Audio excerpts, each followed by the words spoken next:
Hey there, I'm Alex, and today I want to talk to you about Craggle VFX tools, more specifically smartElements, which is their asset library software. The reason why I want to talk about this today is because, as some of you may know, I used to be a comp supervisor at Framestore Los Angeles, and I actually spent almost 10 years at Framestore. So I was very used to having a very robust pipeline that, well, does nice things for you in the background and makes things always be in order and accounted for.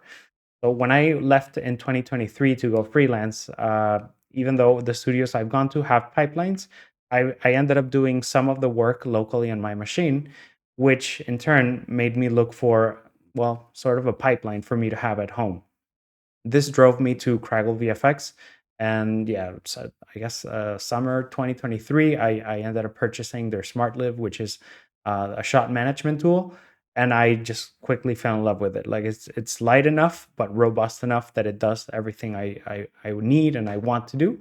And ever since then, I've just been floored by the support that the software gets. And I even contacted the developer a few times, just making feature requests or bug requests, and he was always happy to accommodate or to address any issues I would run into. So I've been nothing but happy with them. And then late last year, I decided to reach out to him just directly, not through a ticket, and say, "Hey, like, I have this channel, and I think your products are, I don't want to say underappreciated, but I just wish that more people knew about them because I've had a tremendous experience with him after buying the shot management tool." And I figured, if I can help someone out that is doing what I think is a very good job, I figured I can do that with the small channel that I have.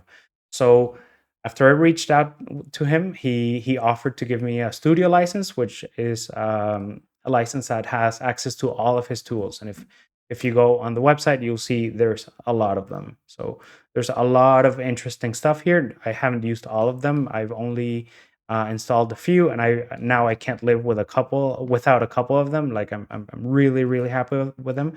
And one of those was Smart Elements. Smart Elements, like I've said, is an asset library, and you can launch it from Nuke, or you can also launch it standalone. So I have this asset folder that I've had with me for, well, I don't know, 15 years by now, where I've just been chucking every single asset that I buy or run into. And it's just a folder, right? It's really hard to navigate. I need to know what's there, or I just need to sit then and import every single clip and then play it through in Nuke. So it's not the nicest thing to have. So when Simon, the developer of Craggle, reached out and he said he was providing me with a studio license, I immediately installed Smart Elements, and I was like, "Oh man, this is so good to have at home now." Just being able to have a proper asset library, it was just amazing. So again, I've only been using it for about 2 months now, but it's just incredible. Like I'm never going back to looking at that folder. I'm always going to be doing it now through the asset library. Obviously, right? It's just much more comfortable to have it that way. The nice thing about his tools is that I believe they all have trials, and that's actually how I got started in 2023 when I first discovered it. And you can, so even though he has a bunch of tools, so if I go here on the homepage, you'll see every one of these boxes is a different tool. Some of them are completely free, but let's say you want to buy one specifically, so Smart Elements, which is the one I'm going to be covering today, you can just go ahead and buy it single seat. It's $29, which I think is very affordable for what it's doing. And you have an alternative, right? So that those $30 would be basically a lifetime. You're just buying the license for you to update in perpetuity, as I understand it. However, there is also an alternative, which is if you go here to Studio tab. The Studio tab includes every single Craggle tool, which is a bunch of them. And to be honest, I've only tested 4 or 5 at this point. And this is not a license that you buy once. Like if you were to buy one specifically, one of the tools specifically, this is more of a subscription. So you pay for a year, you pay $50, which again I think is quite good. So depending on what you need, this might make more sense than just buying a specific piece like Smart Elements, like I actually did in 2023. So let me walk you through how to launch it, how it works, why I love it, and yeah, I just again, good people making good stuff. Like Simon has been awesome. He's dealt with every single ticket I've put in, and for something that is this affordable and clearly a project made with love, I wanted to give it some minutes on my channel and share it with you guys. Before diving in, I did want to let you know that Smart Elements has very good documentation. Not only that, but Simon put together a 47-minute in-depth video of every single feature, or I guess most features in Smart Elements a couple weeks ago. So that works out pretty well. So yeah, I watched it end to end, and it's just so robust. You can do a lot of stuff with it. So definitely check it out if it's something you end up going for.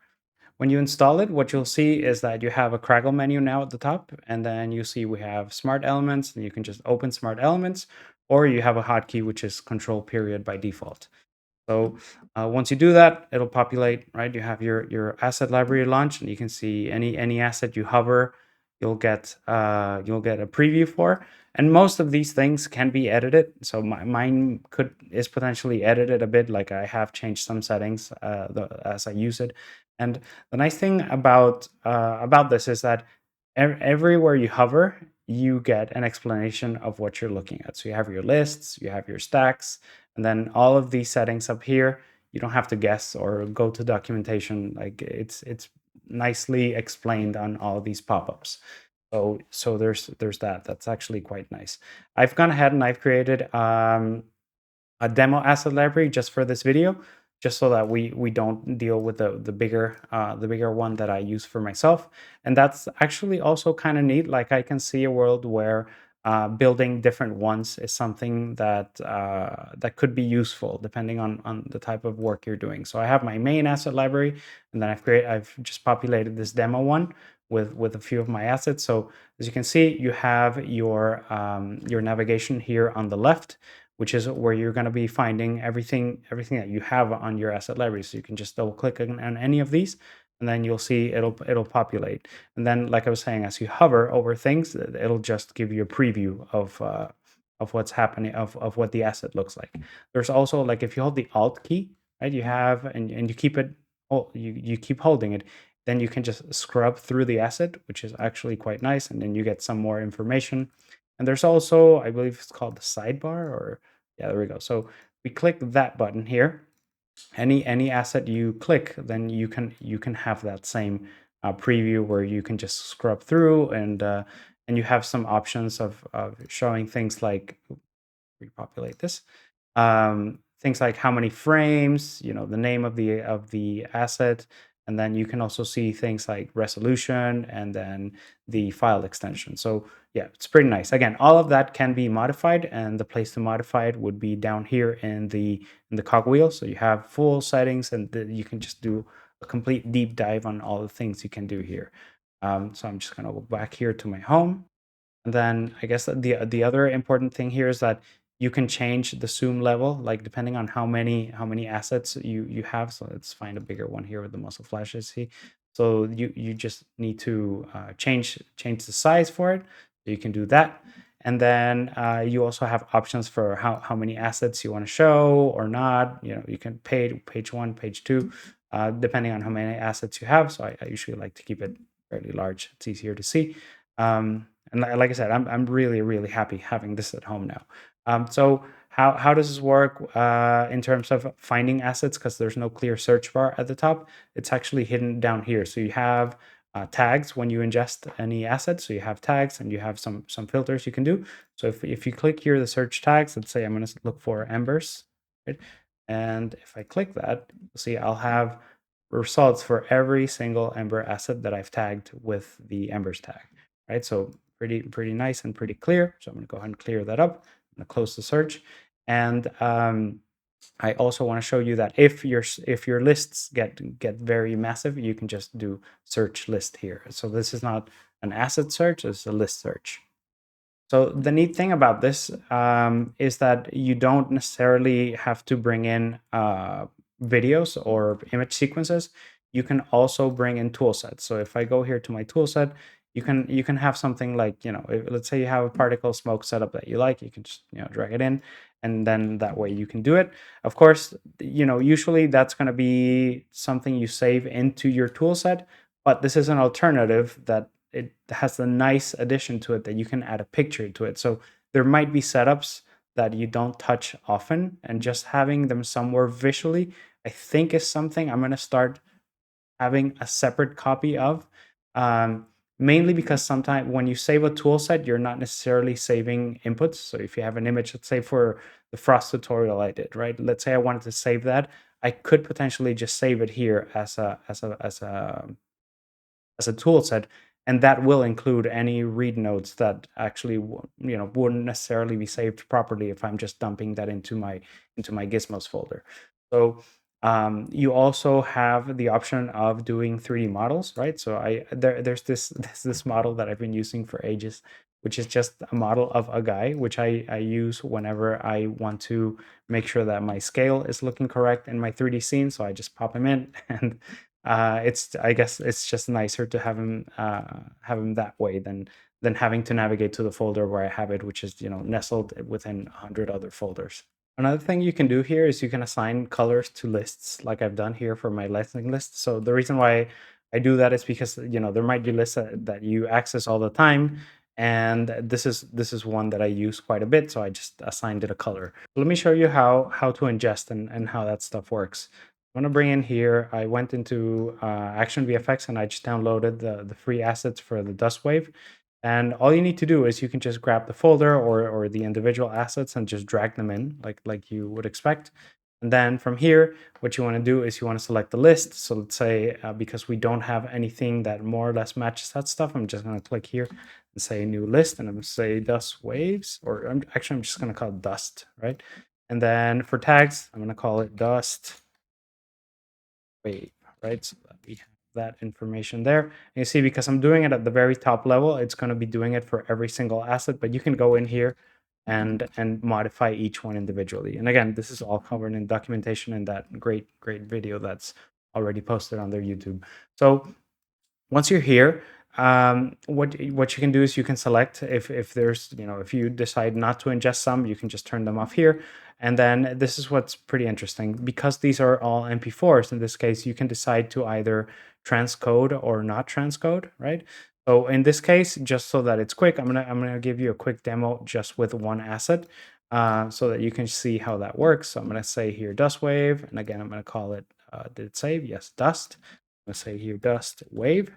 And then I'm going to say no transcode, right? So I'm going to say ingest, and you'll see we'll get a progress bar. And what's happening in the background here is it's actually, because we said no transcode, all it's doing is generating a preview for us to have. I believe it's a JPEG sequence preview that is saved, and then that's going to be the preview that we get inside the asset library. So okay, it's done. So I can now close this.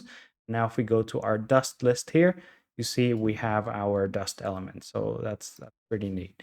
So if we go into the background here, right, and we go into our folder structure and look for our dust folder, right, if I go ahead and refresh, there we go. What you'll see is that all we have in that folder is a meta folder, which inside has the Nuke script that generated the preview, and as well as the preview itself, right? So we have very small JPEGs that make up our preview. So if in the case you decide that previews are too small, because by default I believe they come to 512 by 512, what you can do is you can go into the ingest processors here in the settings. So I went into the cogwheel and then ingest processors. You have both ingest processors and import processors. But for the ingest processors, what I've done, or what comes by default, is width of 500. So it's going to cap it at that size. If you want your previews to be a bit bigger, then you can just modify the number here. For me, 500 is enough. And then the other thing that's pretty interesting is that here under copier, what you'll see is that you have the option of making a copy of the file in order to be ingested, or just read the file from wherever you're dragging it into. So what that makes it so is that you can either make it so that everything you drop into your asset library will have a copy saved inside that asset library, or is it just referencing the file? So I have it set to false because I don't want the file or the asset to be doubled up. And then in that case, if I'm not transcoding, it's never going to copy. It's just going to read it, right? So just something that I think is important for you to know. So I'm going to go back here again. And this, as you can see here, this one says MP4, right? So I did not transcode it. I'm going to go again, and I'm going to go into my my assets here, and now I'm going to drag a different one in. And this time I am going to tell it to transcode it to an EXR sequence. By default, it comes with two templates, if you will, which you can actually go in and you can create your own if you have different needs. The default one is an EXR 16-bit DWAB 100 set to linear. So I'm going to select that one, and I'm going to click ingest. So you'll see happening now is this time it's going to take a little bit longer. Oh, and I forgot to give it tags. So I can show you after the facts how to do that. So what you'll see is that this time it's going to take a bit longer just because not only does it have to generate the preview for us, but it also has to convert that MP4 into the EXR sequence. So you see that finish there. And again, we can just go ahead and close this. And if we go back to our asset library now, what you'll see is that we now have an EXR version of that asset. So in this case, if we go back to our folder structure, right? So if we go back to where our asset library lives, I'm going to go back into the dust folder. And what you'll see is that for this second one, we do have an EXR sequence. So if we look at the first one again, because it's referencing the file is not here. But for the second one, because we rendered EXRs, then they live here along with the meta folder where we have the JPEG preview for it.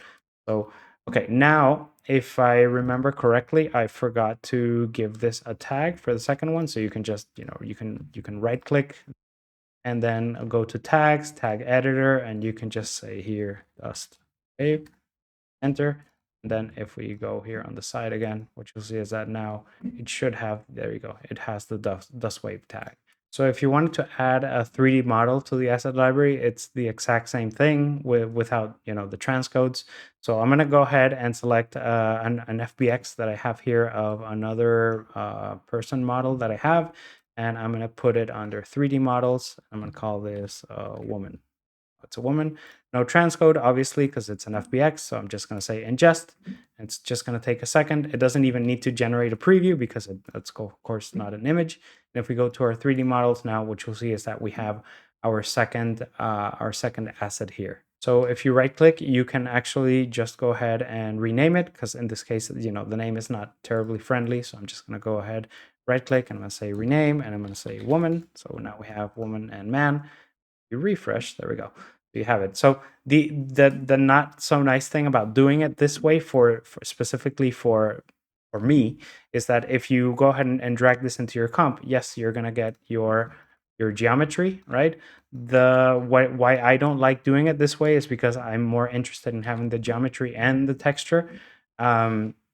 So in this case, while you can't do it that way, and if you just have a model, then great. You can always attach an image, a preview image after the fact. You just need to go to preview, and then you can just set a thumbnail for it. And just going to point in the direction of an image. So the way that this one though, which is when I drag it in, it actually has the texture file along with the geometry, which is a lot more useful, at least to me. Is you would want to do it in a bit of a different way. So you want to go back to your folder, you want to bring in the model, and you want to bring in the texture, right? So in this case, I want let's just do it with the 2K version of the texture. That's usually just for preview for me. So there we have it. We have our model, and then all you want to go ahead and do is you want to go ahead and select your node stack here, and you want to go to Craggle, the Craggle menu here at the top, smartElements, and then you want to say register selected nodes as toolset, right? And that'll bring up this pop-up, which you can give it a name. So I'm going to say woman model, and then I'm going to save it under 3D models. I don't want to give it any comment.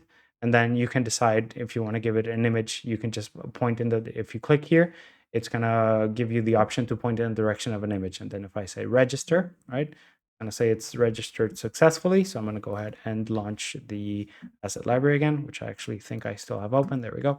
Now, if I refresh this, you see we have now woman model, and the icon is different because now it's looking at it as Nuke nodes instead of a 3D model. So if I drag this in now, we have, I guess, a better version for me, which is already connected with his textures. So that's how you would do that. Same goes for any setup you want to save. So in let's say let's say for the example, I have this the frost that I covered last or a few weeks ago. If I go ahead and select this, I can just go to Craggle, Smart Elements. Oh, not that. Select it again, Craggle, Smart Elements, and then register selected nodes as toolset. Same deal. So I'm going to say here frost setup and put it under, let's say, toolset. Then I'm going to go ahead and register it, right?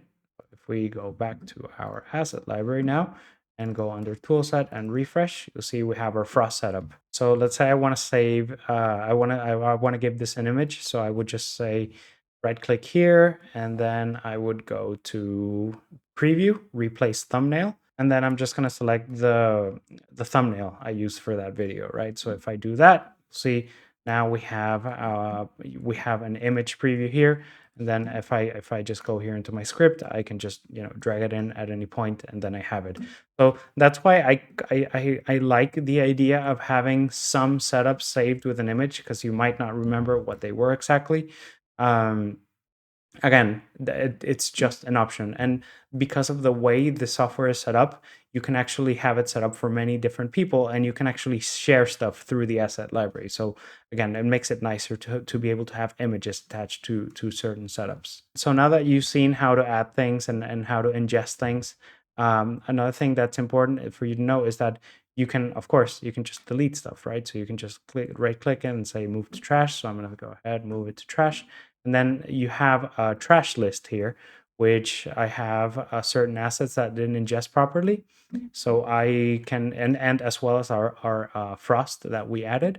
So now deleting it from the list doesn't mean that it's deleted. It just means that it changed list. It now lives in the trash list. So if you really want to get rid of all this stuff, then you would need to select all of them, and then you want to delete permanently, and you want to make sure you are sure of what you're doing, and then that will be gone. Look, I didn't select this one. Yes, I want to get rid of this one. And that way our trash has reset to 0. One of the last things I wanted to show you, just delete this, is the way you can save different assets while you're browsing, because you don't necessarily want to be dragging in every single asset that you run into, because you might change your mind while you're still looking. So there is this feature which it's called the playlist, right? So let's say we are looking for some electricity assets, and you see if you click here, you can load a playlist, or you can just drag the elements themselves. So that's what I'm going to be doing. I'm going to say I like this one, and you see the moment you drag that in, it's going to give you this pop-up asking you if you want to create a playlist or if you want to create a temp playlist. If I create a temp playlist, what it's going to do is going to be a playlist that is only going to be available until the Nuke session is closed. Whenever you close it and open it up again, that playlist will be gone. So because I have no intention of saving this playlist, then I just accepted and said, yes, I want to do that. However, you can actually save a temporary playlist permanently. And just again, because this can be set up for teams, you can share these playlists among different people. And I can see how that'd be very, very beneficial. For me, it's just me, so I don't need that kind of stuff. But again, you can just, go say here, and let's say I wanted to use some of my Invoca here, and then maybe I needed some dust elements. So you see how quickly you can keep browsing. It's like a shopping cart, right? You just drag it in, and then once you're happy with the stuff, then you can just drag it in. Important actually that this came up. So you see how I have these pop-ups. What this is asking me is because you might have some MOVs or some ingestions that didn't happen at a specific frame range. I like to work at a starting frame at 1001. So it's going to ask you if you want to start at a specific frame, or if you want to offset it, or if you just don't care and you want to skip it. So because for me the 1001 is an important thing, I'm going to say remember, and I'm going to say update. And unfortunately, because I dragged all of them at the same time, I'm going to have to click through here. But because I said remember, now if anytime I drag an asset, it shouldn't ask me again until I launch Nuke again. So that remember tick only works for the current session. So that's another neat thing. And then because we did that, right? If I go here, you see that now my read nodes have a start at 1001. So if you have the option of doing it this way, alternatively, I sometimes prefer just having a time offset because I want to be able to look at my tree and know what's going on. But that's a neat addition for you to enable or disable if it's something you don't like. The last thing I wanted to show you was that you can actually go in the background and change things because these are all Python files. So you can just go ahead in the background, modify it. Just be careful that anything you change can, of course, break it. Or if there's an update, it'll probably be overwritten. So just keep that in mind. If you do want to venture in, just one thing to keep in mind is that you want to go in the documentation. If you go under standalone, it'll show you here the versions of Python versus the Nuke version. So in my case, because I'm running Nuke 15, what I'm going to be looking for is the Python 3.10 version of the software. So if I go back here to my folder structure and I look for smartElements, so I know I need to look for CP310, and then this is where you'd launch a standalone, but what I'm going to be looking for is I want to show you where I made a modification so that whenever you import an asset, the prompt that asks you if you want to offset the start frame of your asset is something that was not populated by default. So I just added a little line of code so that that would happen because that's something that I knew I'd be using quite a bit. So in this case, I'm going to be looking for ingest processors, and I believe it was not ingest processors, but the import processors. And then I want to go into the time offset, the Python file here, and I've added this line of code so that you see the text is set to 1001. So that's pretty neat. It's super robust. I'm super happy with this. And I really hope that more people give it a chance. Hopefully this gives you an idea of what the software can do. And again, this is me just, scratching the surface. So yeah, until next time, stay curious. Cheers.